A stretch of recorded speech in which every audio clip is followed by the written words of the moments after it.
எந்த அளவுக்கு அல்லாஹ் கருணையாளன் என்பதை நபிகள் நாயகம் ஸல்லல்லாஹு அலைஹி வஸல்லம் விளக்குறாங்க. ஒரு மனிதர் கல்யாணம் பண்றான், மனைவியோட சந்தோஷமா இருக்கிறான், தாம்பத்தியத்தில் ஈடுபடுறாங்க. இதுல அல்லாஹ்வுக்கு என்ன இருக்குது? ஒண்ணுமில்ல. நீ சந்தோஷமா இருந்தா உனக்கு உன் மனைவிக்கு சந்தோஷமே தவிர இதுல அல்லாஹ்வுக்கு என்ன, மார்க்கத்துக்கு என்ன?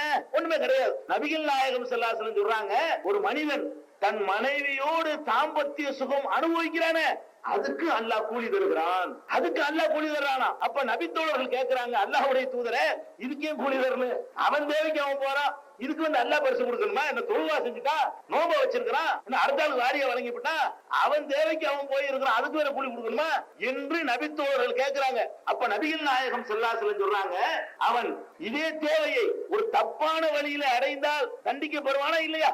மனைவிட்ட போறதுக்கு பதிலா வேற இடத்துக்கு போனான்னு வைங்க, அப்ப அதுக்கு பனிஷ்மெண்ட் இருக்குல்ல. அதே மாதிரி தான் அல்லாஹ் அனுமதித்த வழியில் தான் நான் அடைவேன் நினைக்கிறானே அதுக்கு தான் பெருசு. அப்ப நீங்க சந்தோஷமா இருக்கிறதுக்காக வேண்டி கூலி தரக்கூடிய ரப்பு அவன்.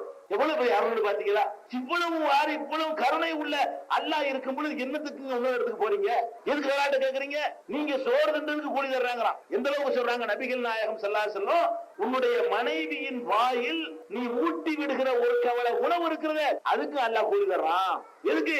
மனைவியை சந்தோஷமா வைக்கிறான். எதுக்கு வைக்கிறான்?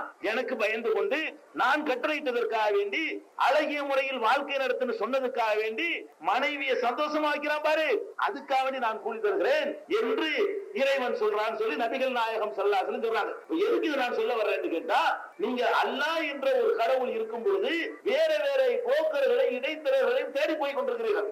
இறந்து போனவர்களை, உயிரோடு உள்ளவர்களை, கற்களை, கொடிமரத்தை, இன்ன சூரியனை, சந்திரனை, கடலை, காற்றை இதெல்லாம் இடைத்தரகர்களாக நீங்கள் பயன்படுத்துகிறீர்கள். அதுக்குதான் நியாயம் இருக்குதா? நீங்கள் எந்த சூரியனை கும்பிடுகிறீர்களோ அதை விட அல்லாஹ் கிட்ட இருக்கிறான். நீங்கள் எந்த மகானை போய் விரட்டி கொண்டிருக்கிறீர்களோ அதை விட அல்லாஹ் கிட்டத்தில் இருக்கிறான். அப்ப யாரை வந்து உங்க மீது ரொம்ப அன்பு செலுத்துவார் நினைக்கிறீங்களோ அதை விட அவன் அதிகமாக அன்பு செலுத்துகிறான். அப்படியே அடுத்த போறீங்க, என்ன நியாயத்தோடு நீங்க போறீங்கன்னு சொல்லுங்க பார்ப்போம். அப்ப ஏகத்துவ கொள்கை என்று சொன்னால் எந்த கட்டத்திலையும் கடவுளுக்கு மனுஷனுக்கு மத்தியில புரோக்கர் இருக்கு நினைக்க கூடாது.